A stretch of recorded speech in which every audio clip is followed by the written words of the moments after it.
요셉이 애굽 왕 바로 앞에 설 때에 30세라. 그가 바로 앞을 떠나 애굽 온 땅을 순찰하니 7해 풍년에 토지 소출이 심히 많은지라.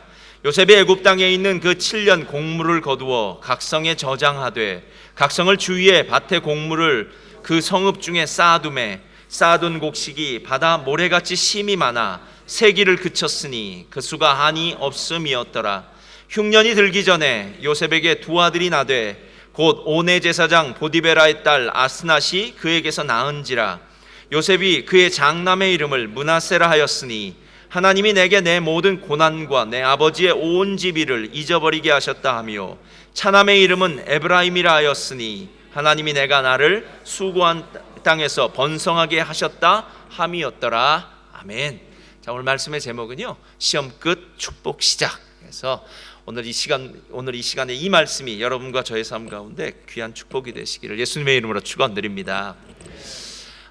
우리가 선택해서 우리의 성이 주어지진 않습니다. 그러나 자기의 성에 대해서 조금 불만을 가질 때가 있습니다. 저는 최 씨입니다. 이 말은 무슨 뜻이냐면, 가나다 순으로 무엇을 할 때 최 씨는 저기 뒤편에서 무엇을 해야 되니까 뽑히는 일이 별로 없어요. 그래서 저는 강 씨, 김 씨 이런 분들이 참 부럽더라고요. 근데 저만 그랬던 것이 아니라 예전에 지난번 MJC에 강사로 오셨던 최병락 목사님 글에도 그런 이야기가 나와 있더라고요. 최 씨니까 언제나 가나다 순으로 누구를 뽑는다고 할 때 우린 안 돼 라고 이렇게 생각했는데, 이 목사님이 졸업생 대표가 되었답니다. 사무실에서 연락이 왔더래요. 이번에 당신이 이제 우리 최병락 학생이 이제 졸업을 하는데 코스모스 졸업이었던 것 같습니다. 아마 8월 달에 졸업하는 코스모스 졸업을 하는데, 이번에 최병락 학생이 졸업생 대표로 됐는데 가나다 순으로 뽑아서 대표가 됐다는 거예요.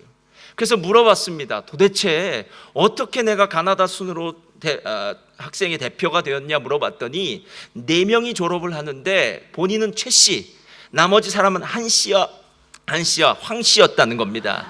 그래서 한 씨와 황 씨 때문에 최 씨가 살았다. 할렐루야. 정말 이런 일도 있구나 하면서 그 영광의 자리, 졸업생의 자리에 섰더라 하는 이야기를 들으면서 웃었던 기억이 납니다. 여러분, 이거 하나님이 하신 거 아닙니까? 하나님이 참 유머스럽게 어떤 땐 이런 일도 행하셔서 우리의 가지고 있는 이 작은 생각을, 야, 네가 생각하는 게 얼마나 부족하고 어리석은지 내가 가르쳐 주겠다라고 얘기하신 것 같은, 아마 하나님의 유머가 아닐까 하는 그런 생각이 들었습니다. 저는 이 이야기를 듣다가요, 요한계시록 3장에 빌라델비아 교회를 향해서 예수님이 하셨던 얘기가 생각나더라고요. 빌라델비아 교회의 사자에게 편지하라. 거룩하고 진실하사 다윗의 열쇠를 가지니 곧 열면 닫을 사람이 없고 닫으면 열 사람이 없는 그가 이르시되. 하나님 어떤 분이십니까? 하나님이 열면 닫을 사람 없습니다. 하나님이 높이시면 낮출 자가 없습니다. 여러분, 어쩌면 하나님이 이런 분이시라는 것을 아는 게 진짜 믿음인데요, 아무리 우리가 정말로 이건 낮아진 자리야, 이런 자리 이하는 더 이상 떨어질 수 없어, 이건 정말 절망의 자리야 라고 생각하는 그 자리에서도 하나님은 우리를 높이셔서 하나님의 영광의 자리로 바꾸실 수 있습니다. 요셉이 그렇지 않습니까? 요셉은 죄인이었습니다. 그런데 그 요셉이 죄인의 자리에서 하루아침에 요셉은 이인자의 자리로 올랐습니다. 여러분, 그 당시에 애굽이 보통 나라가 아니었지 않습니까? 지금으로 얘기하면 미국 같은 나라였는데, 초강대국이었는데 그 나라의 이인자의 자리를 꿰찰 수 있다는 것, 여러분, 이건 하나님이 하신 일이지 인간이 할 수 있는 일은 아니더라라는 거예요. 가끔 우리가 이런 얘기를 할 때가 있습니다. 야, 이게 진짜 꿈이야, 생시야? 어떻게 나한테 이런 일이 벌어질 수 있어? 우리 삼촌이, 지금은 작은 아버지겠죠, 옛날에 복권이 맞았어요. 10만 원짜리. 그 10만 원짜리 복권을 맞았을 때 이 얘기 하시더라고요. 이게 꿈인지 생신지, 어떻게 나한테도 이렇게 복권이 맞을 날이 있구나. 그런데 실은 맞을 수밖에 없어요. 저희 집이 어렸을 때 삼촌이 하도 복권을 많이 사서 저희가 복권으로 딱지치기를 했던 기억이 나요. 아니, 그렇게 많이 복권을 샀는데 안 맞겠습니까? 그 정도는 한번 맞아줘야죠. 그래서 그냥 맞은 것일 뿐이었을 거예요. 이게 꿈인지 생신지 모른다라고 할 정도로 정말 이런 일이 나에게도 벌어질 수 있구나. 하나님이 하신 일은 위대한 일입니다. 하나님이 하신 일은 상상을 초월하는 일을 하실 수 있다라는 것이 바로 요셉을 통해서 우리들에게 알려주는 일입니다. 그리고 나서 제가 요셉의 인생을 다시 보았더니요, 요셉의 인생에 주신 이 하나님의 일이 요셉에게 큰 축복이 되더라는 거예요. 두 가지 축복. 그런데 요셉만 받는 것이 아니라 어쩌면 그리스도인 된 우리들, 예수 그리스도를 믿는 우리들이 받는 축복이 아닐까 하는 생각이 들었습니다. 그래서 그 두 가지 축복을 나누고 싶은데요, 첫 번째 펴주세요. 다 같이 읽겠습니다. 시작. 일터의 복을 주십니다. 오늘 46절 말씀을 보면 이렇게 시작합니다. 요셉이 애굽 왕 바로 앞에 설 때에 30세라 그가 바로 앞을 떠나 애굽 온 땅을 순찰하니 라고 얘기해요. 우리는 성경을 읽을 때요, 그냥 막 읽는 버릇이 있어서 성경이 이야기하고 있는 것에 대해서 상상력을 동원하지 못할 때가 있습니다. 오늘 요셉이 그 당시로 치면은 버금 수레라고 했어요. 그러니까 바로 왕이 타는 1등 수레가 있었고, 아마 그거보다 조금 못한 2등 수레, 지금으로 얘기하면은 관용차, 전용 차량이 제공되었겠죠. 여러분, 오늘 이 요셉이 죄수의 신분으로 있다가 총리가 되어서 온 애굽을 순찰했다라고 얘기합니다. 순찰했다라는 이 말은요, 요셉이 지금 바로가 자기에게 허락한 그 버금 수레를 타고 온 신하들을 대동하고 각 마을마다 고을마다 다니면서요, 지금 요셉이 한껏 높아진 그 위상을 자랑하는, 그러니까 총리의 직분을 감당하는 일, 사람들의 환호성과 감탄을 받는 그 일들을 지금 하고 있더라는 거예요.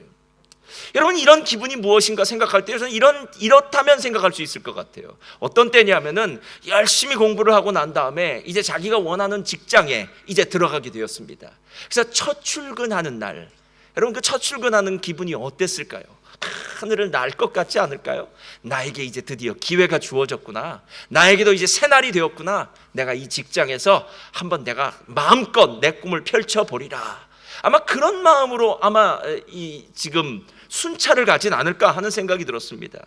제가 예전에 현진 사역을 할 때 현진 목회자들을 끌고 외국에서 열리는 선교대회를 참석할 때가 있었습니다.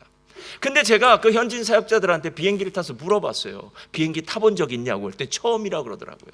아, 그 처음이냐고.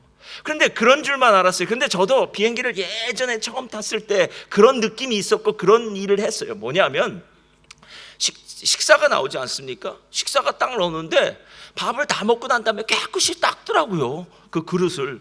그래서 그거는 이거 보내주는 거고 버리는 거라고 했더니 아니래요. 기념품으로 가져가야겠다는 거예요. 그래서 애들한테 주려고 기념품으로 깨끗이 닦아서 가져가더라고요. 그래서 제가 그걸 보면서, 야, 이 현지인 목회자들에게 이 비행기를 타고 여행을 하는 것이 얼마나 기쁘고 감격스럽고 감사했을까 하는 그런 생각이 들었던 때가 있습니다. 여러분, 방금 전에만 해도요, 요셉은 감옥에 있었습니다. 감옥의 전옥을 맡으면서 많은 사람들을 수발들었다고 해도요, 그의 신분은 죄수였습니다. 어쩌면 사람들의 손가락질을 받는 자리였을지 모릅니다. 죄수였기 때문에, 죄인이었기 때문에 정말 낮아진 자리였습니다. 그런데 이제는 총리로서 애굽의 온 땅을 순찰하는 자리, 바로 그 일터의 축복이 요셉에게 주어졌다는 거예요. 요셉에게요. 여러분, 이 요셉에게 주어진 축복이요, 정말 대단하지 않습니까? 아까 제가 얘기했듯이 내가 열심히 공부해서 직장에 들어갔을 때 운동선수가 열심히 훈련하고 난 다음에 정말 올림픽에 출전하는 그 모습, 아마 뭐 여러 가지 생각을 하면서 내가 지금 이 일터를 얻기 위해서 얼마나 수고하고 노력했던가. 요셉에게는 지나간 13년의 세월들이요, 주마등처럼 흘러갈 것 같아요. 내가 처음 노예의 신분으로 끌려와서 보디발의 집에 팔려 들어가고 보디발의 눈에 들어서 보디발의 집에 가정총무가 되고, 그리고 난 다음에는 그 보디발의 아내 나쁜 여자 잘못 만나서 인생을 고생길을 접어들고, 그 다음에는 감옥에 들어가서 2년 동안 정말 힘들고 어려운 시절을 보냈던 것, 그 모든 것들을 하나님이 갚아주시구나 하는 생각이 들었다는 생각이 들어요. 하나님이 갚아주시는구나. 그래서 나를 이렇게 정말 총리의 직분을 주시는구나 하는 생각이에요. 그런데 여러분, 그거 아세요? 요셉이 지금 가지고 있는 이 총리의 일터의 복은요, 그냥 복이 아니라, 저를 따라 하시 바랍니다. 요셉의 복은 사람의 살리는 일을 하는 것입니다. 여러분, 사람 살리는 일을 하는 거예요. 그렇지 않습니까? 당시 애굽에 있었던 모든 사람들만 살리는 것이 아니라 그 당시에 있었던 중동에 있었던 모든 사람들을 살리는 일이 바로 요셉의 손 하나에 있었다는 거예요. 그러니까 요셉에 의해서 이 많은 사람들이 살려지는 것, 이것이 바로 요셉의 일터의 축복이라는 거예요. 제가 여러분에게 예전에도 얘기한 것 같은데요, 이걸 분명히 여러분 기억하셔야 됩니다. 우리는 먹고 살기 위해서 일하지 않습니다. 목구멍이 포도청이지 않습니다. 먹을 것 입을 것 하나님이 책임져 주신 줄 믿습니다. 여러분, 세상 사람들은 먹고 살고 돈을 벌기 위해서, 돈을 벌어서 살기 위해서 일한다고 이야기할지 모르지만, 우리는 하나님이 우리들에게 직장이라는, 직업이라는, 그리고 교회 안에서는 직분이라는 사명을 주셨기 때문에 그 일을 감당하는 것입니다. 그래서 이 사명이라는 것은 무엇이냐 하면은 사람 살리는 일이에요. 사람 살리는 일이요. 또 하나님이 주신 그 사람들을 풍성케 하는 일, 이 일들이 바로 하나님이 주신 직업의 의미다라는 것입니다. 여러분의 직업을 잘 살펴보십시오. 여러분이 하는 일이 그 세상적인 관점이 아니라 하나님의 관점으로 본다면은요, 분명히 무엇인가 이 세상 가운데 풍성케 하는 일, 사람의 생명을 살리는 일들을 감당하실 것입니다. 아마 집을 짓는 일들을 하실 수가 있고요, 식당의 일을 하실 수가 있고요, 누군가를 돌보는 일을 하실 수 있고요, 어떤 일을 하더라도요, 실제로 모든 일은 주의 눈으로 보면, 하나님의 관점으로 보면은요, 살리는 일, 풍성케 하는 일이더라라는 것입니다. 그런데 제가 이런 얘기를 하면요, 어떤 분은 속으로 이렇게 얘기해요. 목사님, 저는 진짜 제가 원하는 일을 하지 않고요, 이미 나서 언어적인 측면이나 여러 가지 어려우니까 제가 지금 하고 있는 일은요, 그냥 소정의 과정만 잘 이수하면은 그냥 쉽게 할 수 있는 일을 하고 있습니다 라고 이야기하는 분이 있을 수 있어요. 제가 그분들에게 성경 말씀 하나 알려드리겠습니다. 마태복음 10장 펴주세요. 다 같이 읽겠습니다. 시작. 참새 2마리가 한 아사리온에 팔리지 않느냐?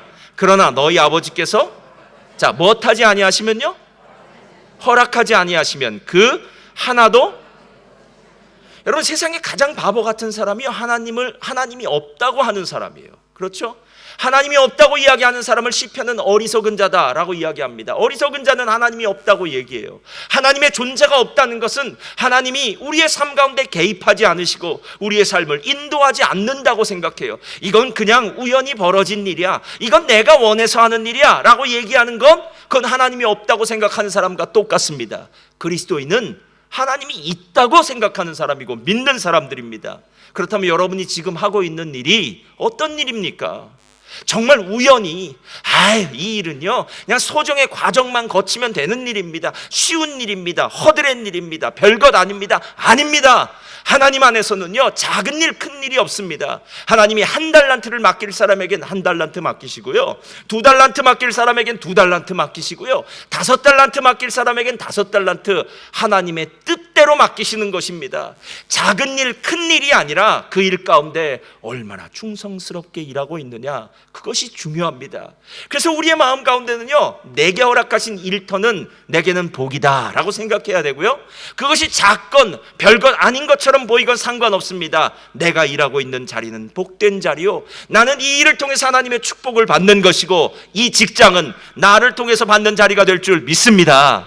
여러분, 이게 사명 아닙니까? 그래서 사명을 생각할 때마다요, 우리의 마음에 감사하고 감격되는 거예요. 하나님, 제가 이 먼 나라까지 와서, 이 호주라는 나라까지 와서 이런 일을 다 하고 있습니다. 상상도 못할 일인데 제가 이런 일을 하고 있습니다. 하나님의 일에 역사에 참여하고 있으니 너무너무 감사합니다 라는 말이 나올 수밖에 없더라는 거예요. 오늘 이 요셉의 이야기에 대해서 찰스 스펄전 목사님이 비유를 드는데, 참 그럴 수 있겠다라고 생각이 들더라고요. 찰스 스펄전 목사님은 창세기 41장에 요셉의 이야기를 들으면서 이렇게 얘기를 해요. 요셉은 드디어 천국의 곳간에 열쇠를 가졌다라고 얘기해요. 여러분, 이 이야기는 우리 옛날 이야기 생각하면 돼요. 예전에는 결혼을 한다라는 것을 시집 간다, 여자들에게 시집 간다라고 얘기해요. 그것은 무슨 말이냐면 시댁에 간다라는 말이에요.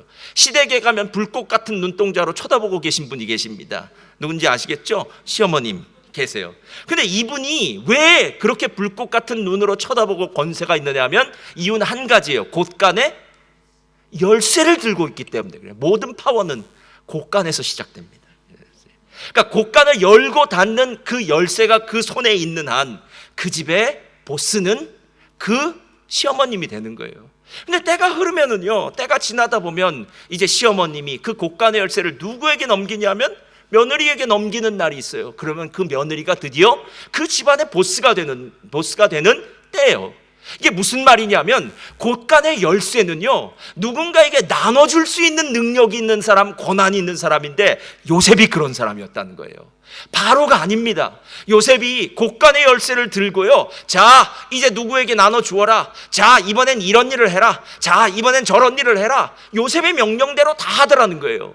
실제로 나중에 47장에 가서 보면은요, 어떤 일을 행하냐 하면은 흉년이 들자마자 사람들이 이야기합니다. 아, 이제 우리 배고파서 죽겠습니다. 어떻게 할까요? 자, 너희들의 돈을 가져오라. 그랬더니 돈을 다 가져옵니다. 바로의 국고에 돈을 쌌습니다. 아, 이 돈을 다 냈는데 이제도 또 흉년이 들어서 먹을 것이 없습니다. 가축을 가져와라. 그래서 이제 가축을 다 가져옵니다.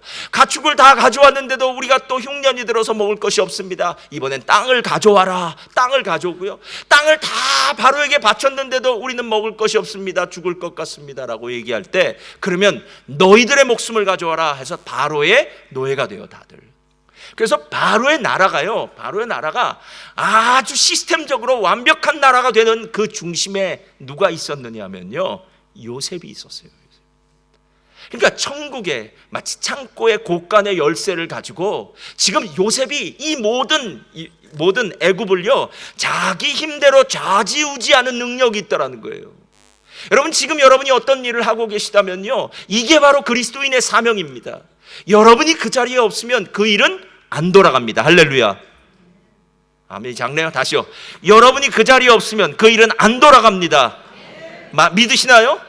안 돌아가요. 여러분, 안 돌아가요. 그 일은 여러분에게 하나님이 맡기신 일이고요, 여러분의 보스나 매니저가 그 일을 맡긴 것이 아니라 여러분의 보스나 매니저 위에 있는 하나님이 여러분에게 맡기신 일이고, 하나님이 그 일을 여러분에게 맡기셨기 때문에 여러분을 통해서 그 일의 결과, 열매를 하나님이 기다리고 계시더라라는 거예요. 여러분, 크리스천에게 사명이 정말 중요한 이유는요, 크리스천이 있어야 세상이 돌아가요. 크리스천이 있어야 삶의 의미와 목적이 생겨나고요, 크리스천이 있어야 살리는 역사가 시작되고요, 크리스천이 있어야 그 안에 풍성하게 하는 역사가 시작됩니다. 여러분, 만약에 여러분이 직장 생활하면서 이 직장 나 진짜 싫어, 내가 이 직장을 다니는 이유가 뭔지 알아? 내가 진짜 싫지만 그래도 돈을 벌어야 되기 때문에 다니는 거야 라고 생각하는 사람이 그 직장에 계속 있다면, 그 직장은 본인에게도 해가 되고요, 그 직장에 그 사람을 쓴 그 보스에게도 해가 되고요, 궁극적으로는요, 하나님의 영광이 하나도 나타나지 않습니다. 왜냐? 그 사람은 분명히 불평하고 원망할 테니까요. 에이, 이 더러운 직장, 에이, 이건 나하고 맞지 않는 직장이야 라고 불평하는 그 악한 영향력이 다른 사람들한테 미치게 되면은요, 그 일은 우리들에게 득이 되거나 우리들에게 선한 열매를 끼치는 것이 아니라 악한 열매를 맺게 하는 사단이 좋아하는 일밖에는 없더라라는 것입니다. 그래서 진짜 여러분이 있는 자리에서 정말 여러분이 있는 자리가 중요한 이유는요, 그 직업 앞에 이 단어가 붙기 때문에 그래요. 저를 따라하시기 바랍니다. 크리스천. 예, 크리스천이 붙어야 돼. 자, 이제 하나씩 붙여볼게요. 크리스천 의사. 따라하지 마세요. 예, 제가 할게요. 예. 크리스천 간호사, 크리스천 클리너, 크리스천 타일러, 크리스천 카펜터, 크리스천 빌더, 크리스천 핸디맨, 크리스천 박사, 크리스천 엔지니어, 크리스천 연구원, 크리스천 메카닉, 크리스천 PSA. 할렐루야. 우리 교회 상당히 많아요. 크리스천 유치원 선생님, 크리스천 교수, 크리스천 식당 주인. 여러분, 여기에 크리스천이 다 붙어야 돼요. 왜 여러분이 그 자리에서 정말 사람을 살리고 풍성하게 하느냐 하면은 여러분의 그 크리스천이라는 이름 때문에 그렇다는 거예요. 크리스천, 그리스도인이라는 뜻이 무엇인 줄 아십니까? 누구든지 나를 따라오려거든 자기의 십자가를 지고 자기를 부인하고 나를 따를 것이니라. 여러분, 예루살렘 교회가 크리스천이라는 이름을 처음 받은 곳이 아닙니다. 크리스천이라는 이름을 받은 곳은 안디옥 교회였습니다. 바울과 바나바가 함께 한마음 되어서 1년 동안 안디옥 교회의 말씀을 가르치기 시작합니다. 그랬더니 그 말씀의 능력으로 말미암아 안디옥 교회가 변화를 받습니다. 그리고 난 다음에 안디옥 교인들이 바깥으로 흩어집니다. 그들이 직장에 갑니다. 그런데 사람들이 이야기합니다. 야, 이상해졌어. 저 사람 달라진 것 같아. 야, 저 사람한테 왠지 예수님의 향기가 나는 것 같아. 저 사람은 우리와는 다른 차원의 사람인 것 같아. 아, 저 사람 참 선한 사람인 것 같아 라고 사람들이 이야기하기 시작하면서 그리스도의 종, 그리스도의 제자, 예수의 사람들, 예수의 노예, 바로 그리스도인이 바로 그 사람이 되었다는 거예요. 그리고 나니까 이제 이해가 돼요. 우린 모두 다 크리스천 직업인이 돼야 돼요. 크리스천 직업인이요.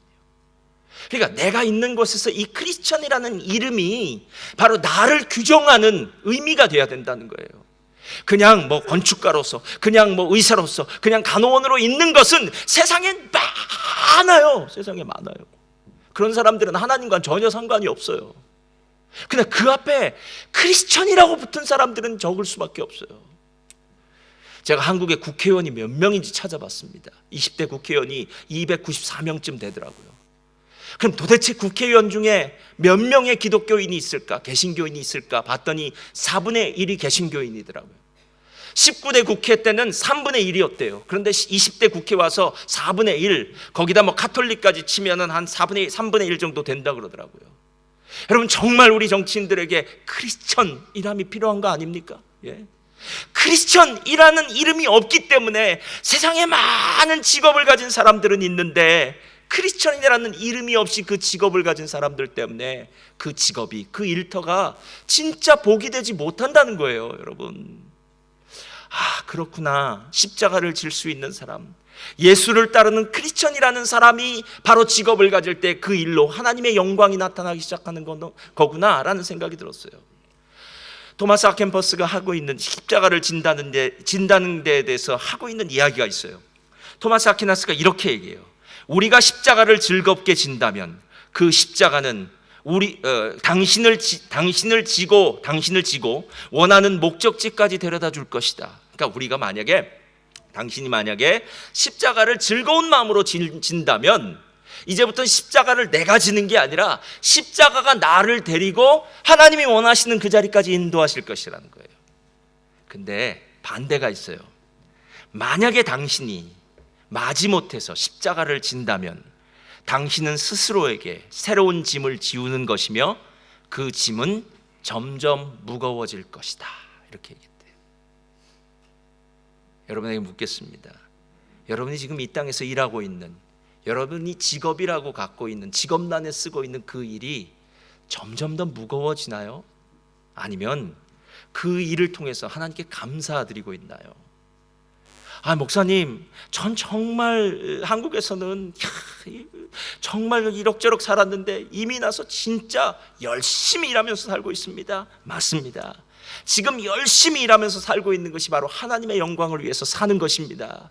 그래서 여러분이 크리스천이라는 그 이름을요, 그 자리에 새겨놓고 남겨놔야 되는 거예요. 여러분이 그 직업을 그만두고 난 다음에 사람들은 여러분을 기억할 것입니다. 똑같은 직업인으로 기억하는 것이 아니라 크리스천이라는 이름으로 기억할 때, 그때 여러분에게 그 일이 복이 되는 것이고, 또 여러분의 삶을 통해서 그 자리가 복된 자리가 되는 줄 믿습니다. 요셉은 목동이었을 때에도 크리스천이었습니다. 지금으로 얘기하면 보디발의 가정의 총무직이었을 때도 크리스천이었어요. 감옥에 있을 때에도 크리스천이었어요. 그랬기 때문에 그가 총리가 되었을 때도 크리스천 미니스터. 그래서 크리스천 미니스터로서 사람을 살리는 일, 하나님의 복이 되는 일을 감당할 수 있었다는 거예요. 여러분, 우리가 만약에 깨어있는 시간이라고 친다면 어디에서 여러분의 가장 많은 시간을 보내고 계십니까? 저는 분명히 얘기하건대 여러분의 직업이, 여러분의 일터가 여러분이 깨어있는 시간에 가장 많은 시간을 보내는 곳이 아닐까 하는 생각이 들었어요. 여러분, 그 많은 시간을 투자하면서 그게 복이 되지 않는다면 얼마나 허무합니까?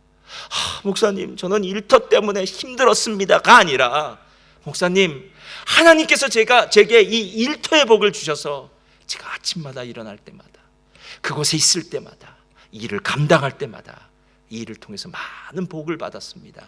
할렐루야. 이런 고백이 있으시기를 예수님의 이름으로 축원드립니다. 두 번째가 있어요. 자, 다 같이 읽겠습니다. 두 번째요. 그건 첫 번째고. 시작. 가정에 복을 주십니다. 아니, 너무나 단순해요. 하나는 일터의 복이고 하나는 가정의 복이에요. 그런데 이 두 가지가 합쳐지면은요, 우리의 인생의 복이 되는 거예요. 왜? 우리는 존재론적으로 가정이라는 곳에서 남은 시간을 보낼 수밖에 없습니다. 평생을 가족들과 함께 살 수밖에 없습니다. 그런데 그곳이 바로 복된 장소가 된다는 거예요. 하나님은 요셉의 삶에 드디어 안식할 처소를 허락하십니다. 룻기에서 룻에게 이렇게 말해요. 너는 이제 보아스와 결혼을 할 것이다. 그곳이 바로 너의 안식할 처소가 될 것이다. 그래서 오늘 룻은 보아스와 결혼을 하여서요, 정말 안식의 삶을 누리게 되는 것, 그것이 바로 가정의 복이다라는 거예요. 45절을 보면 이렇게 이야기합니다. 그가 요셉의 이름을 사브낫 바네아라고 하고 또 온의 제사장 보디베라의 딸 아스낫을 그에게 주어 아내로 삼게 아니라 요셉이 나가 애굽 온 땅을 순찰하니라. 성경을 보면은 같은 패턴이라는 게 있어요. 하나님이 우리를 만드실 때의 패턴들이 있어요. 그 패턴이 창세기 2장에 나오는데 무엇이냐면 하나님이 아담을 창조하셨다는 것은 아담의 이름을 주셨다는 거예요. 그리고 난 다음에 아담의 갈비뼈를 빼셔서 그 갈비뼈로 하와를 만드시고 하와와 함께 가정의 축복을 주세요. 그런데 오늘 요셉도 꼭 그런 것처럼 비슷하게 먼저 바로가 요셉에게 이름을 줍니다. 너는 이제 사브낫 바네아야 라고 이야기한 다음에 그에게 아스낫을 주어서 그에게 아름다운 가정, 복받는 가정을 그에게 허락하는 것, 마치 하나님이 우리들에게 복을 주신 것 같은 그런 패턴으로 오늘 이야기하고 있더라는 거예요.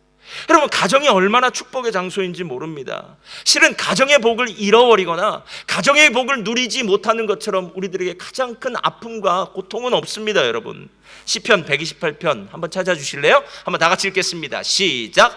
여호와를 경외하며 그의 길을 걷는 자마다 복이 있도다. 내가 내 손이 수고한 대로 먹을 것이라. 내가 복되고 형통하리로다. 내 집 안방에 있는 내 아내는 결실한 내 식탁에 둘러앉은 자식들은 여러분, 하나님 앞에 가장 큰 축복이 무엇입니까? 형통의 복 아닙니까? 그런데 그 형통의 복이 진짜 누려지는 곳이 바로 가정이라는 거예요. 가정이라는 거예요. 그래서 가정이 진짜 행복해야 됩니다. 가정이 복의 장소요, 행복의 장소가 돼야 되는데 여기에도 똑같은 원칙이 적용된다는 거 아십니까? 남편, 아내, 자녀의 이름에 뭐가 붙어야 될까요? 크리스찬이 붙어야 돼요. 가끔 어떤 분이 이렇게 얘기합니다. 목사님, 저희 부부는 오래 살았는데도 아직 남편과 부부싸움을 자주 합니다. 아내와 부부싸움을 자주 합니다. 이렇게 얘기해요. 제가 그분들에게 드릴 말씀이 있습니다. 아직 죽지 않아서 그렇습니다. 신선도 100%의 활어 생선처럼 팔딱팔딱 뛰기 때문에 가정에 문제가 있는 겁니다. 만약 나이가 들어서도 싸우는 분들이 있다면 제가 이렇게 분명히 조언해 드리겠습니다. 아직 싸울 기운이 남아있기 때문입니다. 그러면서 좋은 말씀 해드릴게요. 젊어서 그렇습니다. 이렇게. 싸울 기운이 있다는 건 젊어서 그런 거예요. 나이 들면 기운 빠지면 싸우는 것도 힘듭니다. 싸우는 것도 힘들어요.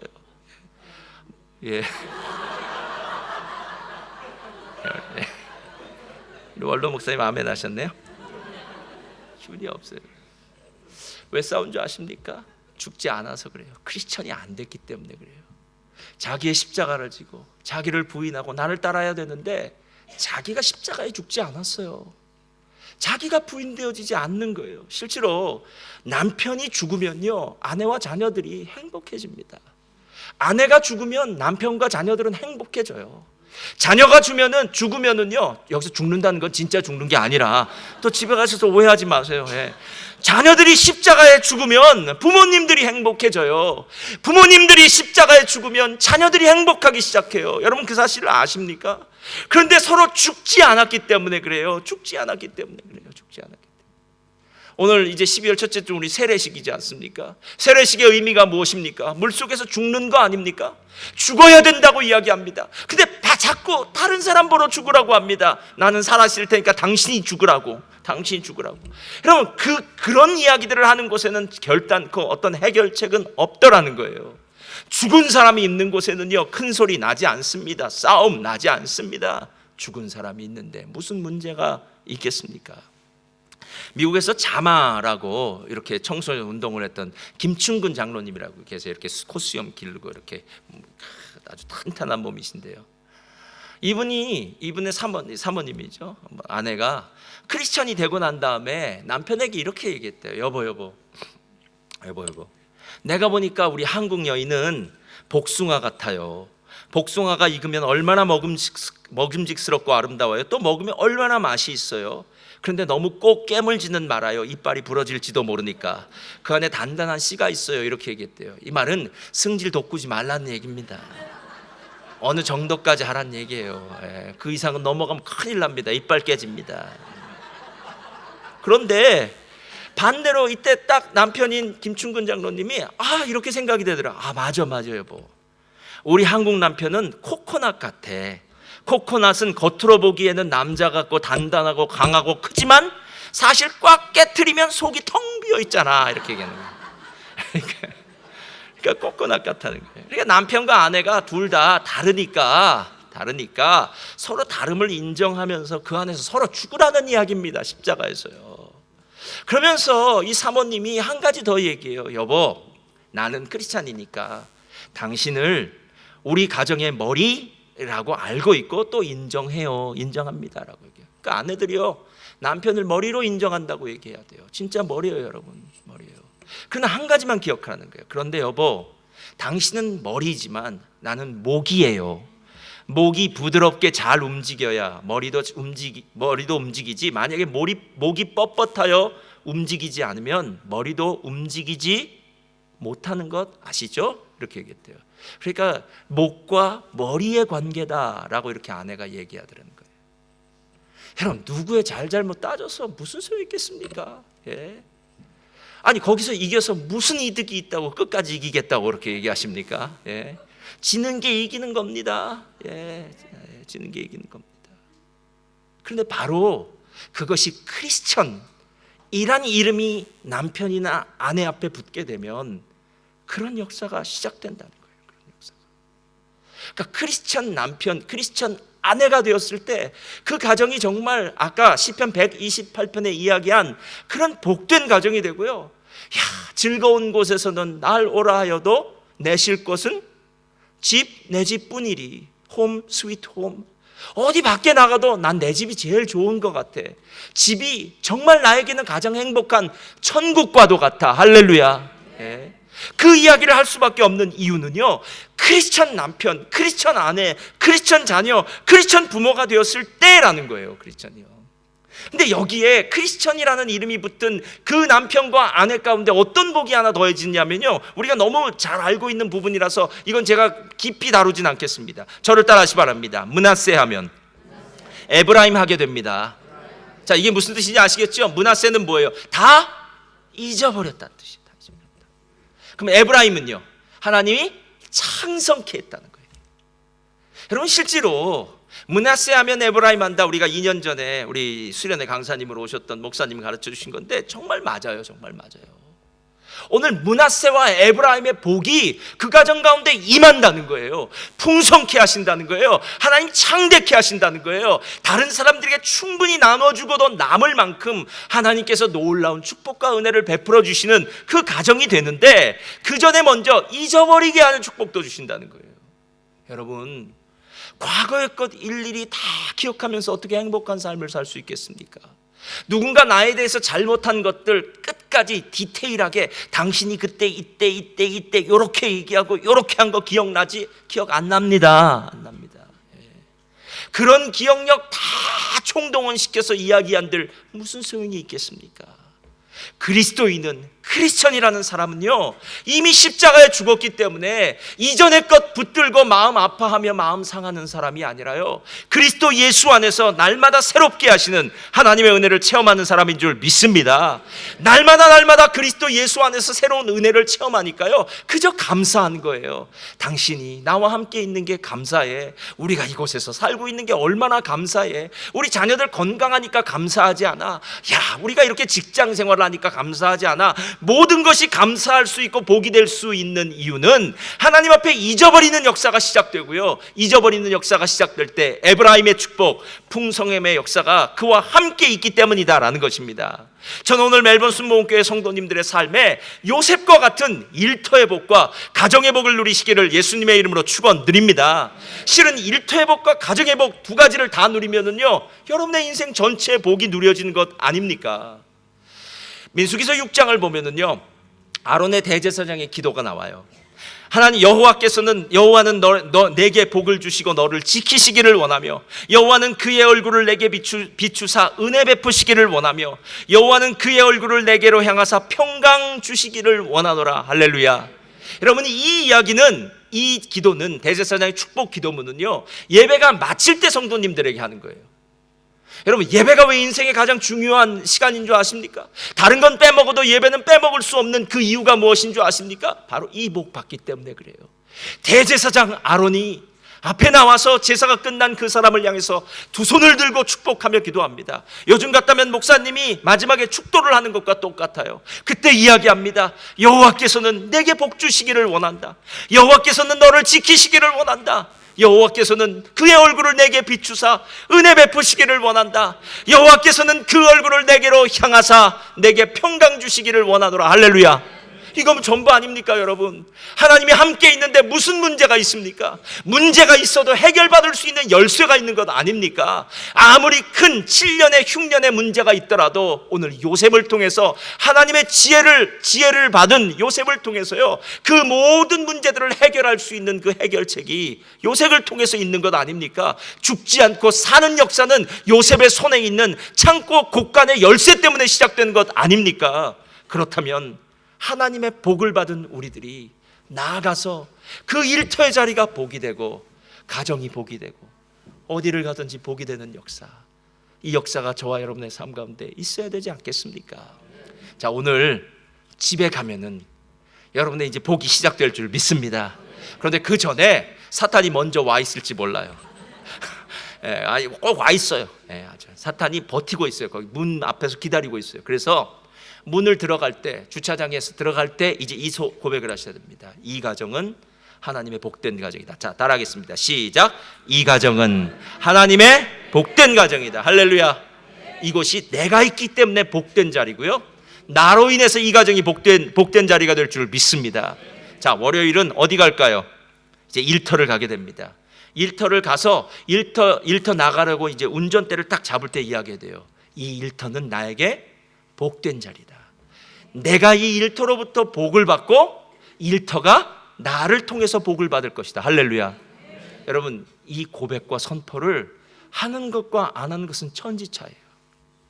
하나님, 제게 가정이 가장 복된 장소가 되게 하시고 제게 일터가 가장 복된 자리가 되게 하셔서 저로 하나님 앞에 감사와 찬양이 끊어지지 않게 하소서.